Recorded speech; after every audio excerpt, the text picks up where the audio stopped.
So we've got Jimmy and Sharon, and they're both retired, right? They're going to take Social Security at 62. Now, what we can glean from the article here is that Jimmy's going to get Social Security of 2035, okay? So we're going to take Social Security at 62 of 2035. Now, keep in mind, if you were to claim Social Security at 62 like Jimmy's going to do, you're going to get 70% of your full retirement benefit. If you wait till 67, you're going to get 100% of your full retirement benefit. And if you wait till 70, if you're an overachiever, a broccoli eater, if you like your veggies, you're going to get 124% of your full retirement benefit. And your Social Security decision is based on your personal situation. It's not something where you can just read an article and it says, hey, take Social Security at 67.7. That makes the most sense. It's got to be based on what you're trying to accomplish. So we want to look at that for Jimmy and Sharon. We also want to look at it from a tax standpoint, because how you are taxed is how your Social Security is taxed. And they've got two types of money, IRA and certificates of deposit. And we need to see how all that works together when it comes to their taxes and their retirement income. All right. So Sharon, he said, has Social Security a way less. Well, I don't know what way less is from a money standpoint. So what we're going to do is we're going to give Sharon a spousal Social Security benefit. We're going to assume Sharon maybe raised the kids.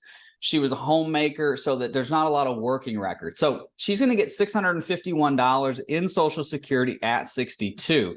Now, because Jimmy is claiming Social Security benefits at 62, Sharon can claim a spousal benefit up to 32% of his benefit of the higher Social Security benefit at 62.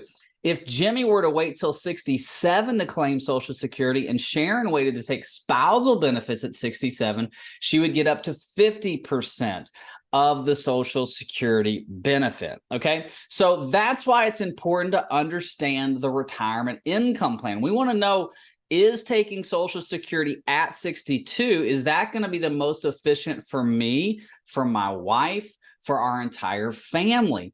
And so we're going to look at maybe killing Jimmy off and saying, did it make sense to take Social Security so early? Okay. So from an asset standpoint, here's what we've got. We've got money in a CD of $200,000, and we have an IRA of $350,000. Now, I know there's multiple IRAs in this scenario. We just combine them into one because they're all taxed exactly the same. Now, we have a home, and we're going to put the value of that home at $600,000. Now, I'm not just pulling that out of air. If you go back to the article, it says actually the value of your home, you don't say, but the median value of a home in Massachusetts is about $600,000. So we're going to use $600,000 as the value for the home. Now, it could be less, could be more. We don't know. So we just have to put something in there. Now, from a rate of return standpoint, we're going to look at a lower rate of return. We're going to look at 4%. And the reason I want to look at 4% on their money is because the market's averaged 8% over the last 50 years with inflation. That's the S&P 500. So if we are going into retirement, we don't want to have the same amount of risk as the overall stock market. So we're going to go about 4% behind that, and we're going to go to 4%. And we're going to use 2% for our CDs. Now, the reason I'm going to use 2%, you might be saying, hey, Drew, I can get 4 or 5% right now on a CD. That's true currently, but I don't know what the long-term average is going to be on that.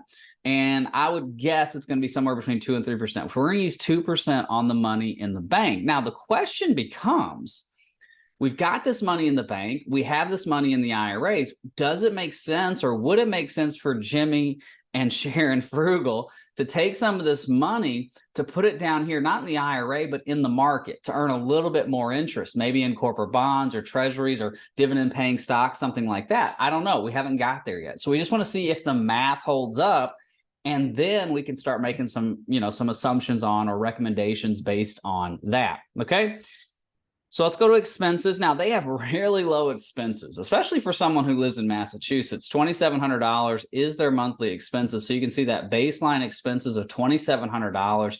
We're going to use 3.27% as our inflation rate, and this is going to go for in perpetuity. So this is going to be $2,700 with 3.27% monthly inflation, or it's annualized inflation divided by 12.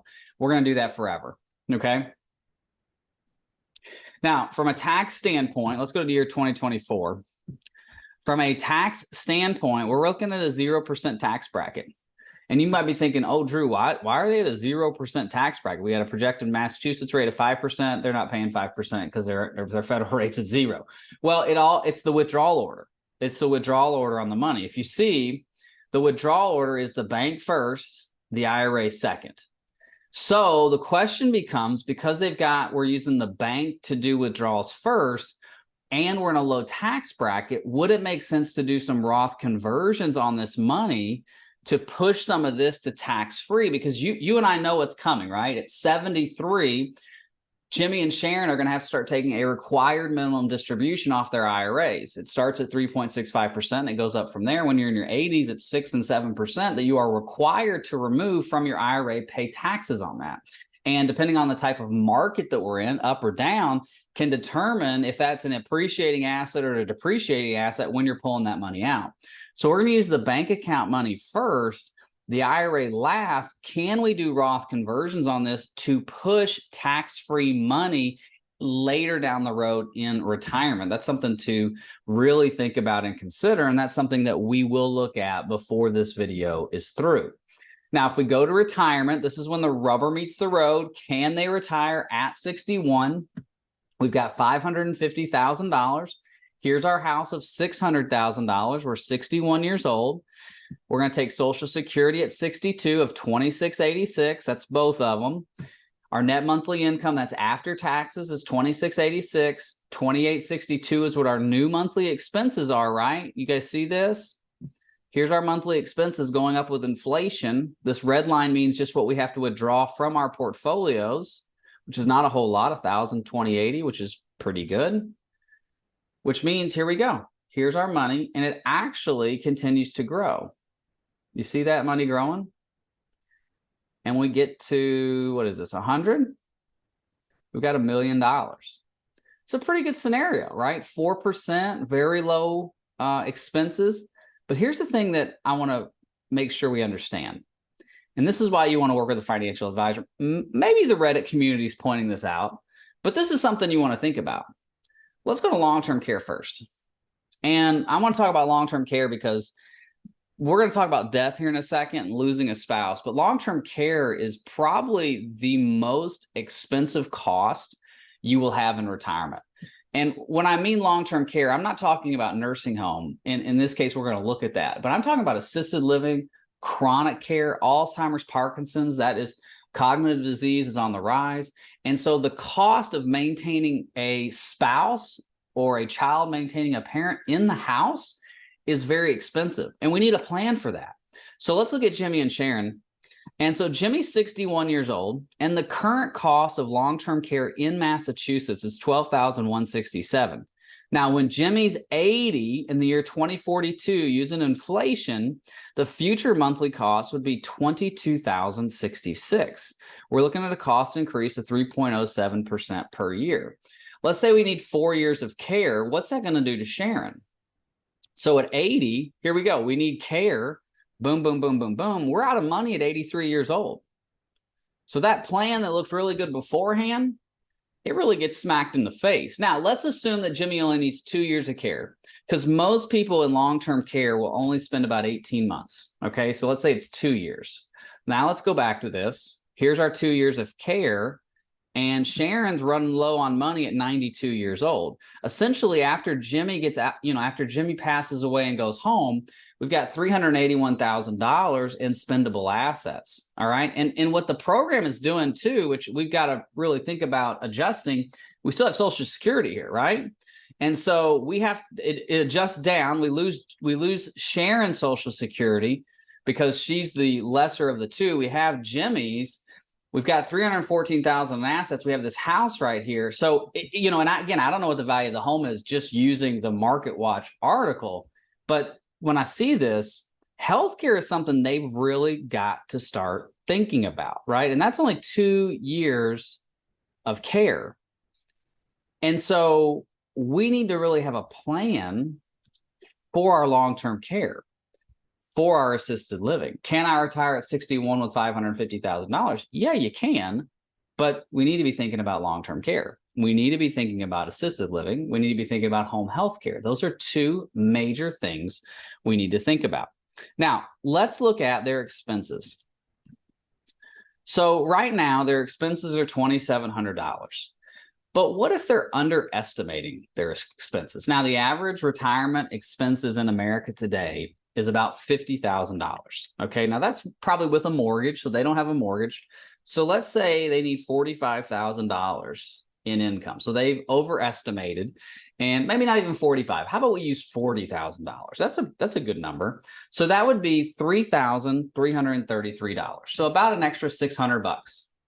So if we add an extra $600 in here for baseline, let's just say Jimmy and Sharon Frugal aren't as frugal as they think they are, or they just can't maintain normal everyday expenses in Massachusetts on $2,700 a month, or maybe they actually want to have some fun in retirement and we need to spend a little extra money, right? I mean, goodness gracious, you've worked so hard and saved and paid off your house. Why don't you do something with the money?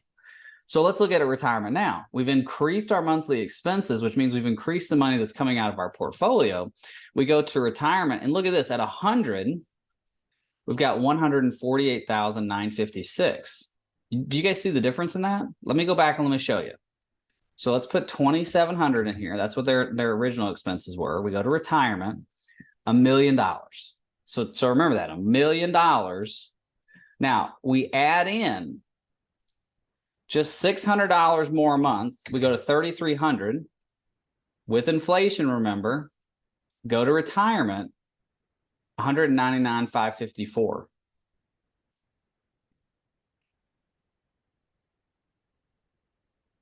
See that? That's a big difference. There's a big difference there just by adding a little extra income. And so that's something we got to be thinking about. We've got to be thinking about what happens if our expenses increase. Going back to the healthcare, what if we have a chronic disease? We have a medication that we need that's more expensive. What if we have a certain type of rehab or care that we need and it's a constant care, or just expenses continue to rise? What are we going to do? We've got to be thinking about all aspects of our retirement plan, especially if we're going to retire at 61 with $550,000. Am I saying they can't do it? No, I am not saying they can't do it.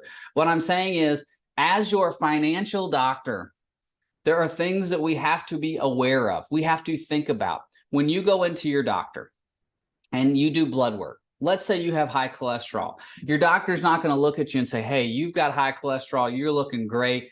Good luck. Have a wonderful life. No, he's probably going to say, hey, Jimmy, hey, Sharon, you got high cholesterol. This is something we need to talk about.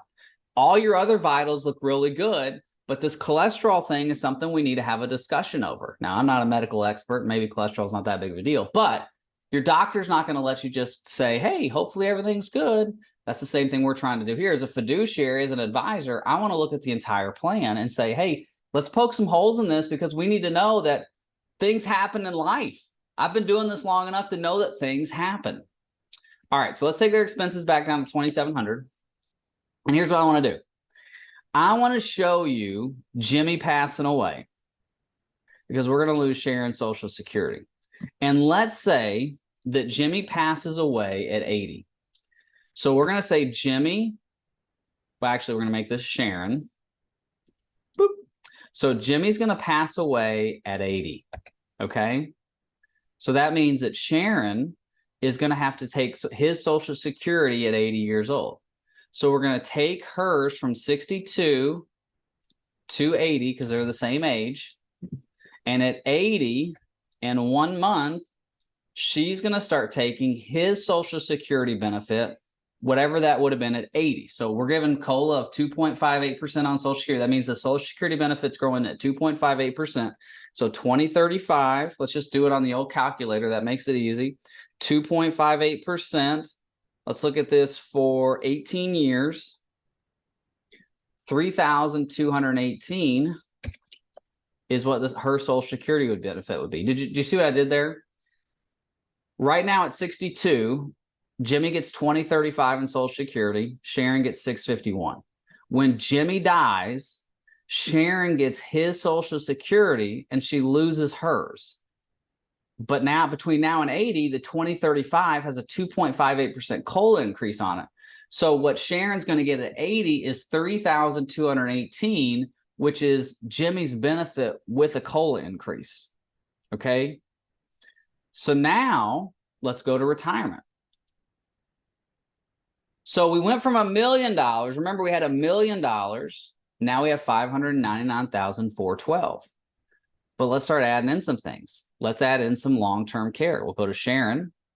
Now let's say Sharon needs long-term care at 83. Okay. And where are we at now? 83 years old. We're out of money at 85. So you see how there's multiple factors that you need to be considering when we're thinking about these plans? It's not just, hey, do I have enough? Is this going to last forever? I mean, the questions that we want to answer with the Your Financial EKG are, can I retire and how long is my money going to last? We need to answer that, but we also need to add in some of these external factors while we're trying to answer those questions. Now, let's look at a couple more factors before we get off this video. Let's go back to income. Let's bring Jimmy back to life. So we're going to say Jimmy's going to live forever. All right. We're all going to live forever somewhere. That's your choice. But let's bring Jimmy back from the dead. Let's Lazarus Jimmy here. We'll bring him back from the dead. And I want to look at market returns. Because right now we're running at 4%. But what I need to do, and remember, they've only got 63% of their money at risk, right? The rest of their money, this green money, this is low risk. It's in the bank. You can't lose money in the bank. I mean, you could lose money in the bank by like inflation, but the odds of you losing money in the bank in the sense of the money going bankrupt or the bank going bankrupt or a bank run or something like the Great Depression, odds are very, very low. But you can lose money in the bank if inflation's running faster. It's called purchasing power than the money's earning in the bank. But we're going to look at the market money first, okay? So our rate of return is very low. It's about 4%. It's what we're running on the money in the market. What we want to do is we want to look at some Monte Carlo analysis. And basically what Monte Carlo is saying, well, what happens if the market kind of stinks? Now, in this scenario, this looks really, really bad. We got 3 bad years, 4 good years, 1, 2, 3, 4, 5 bad years.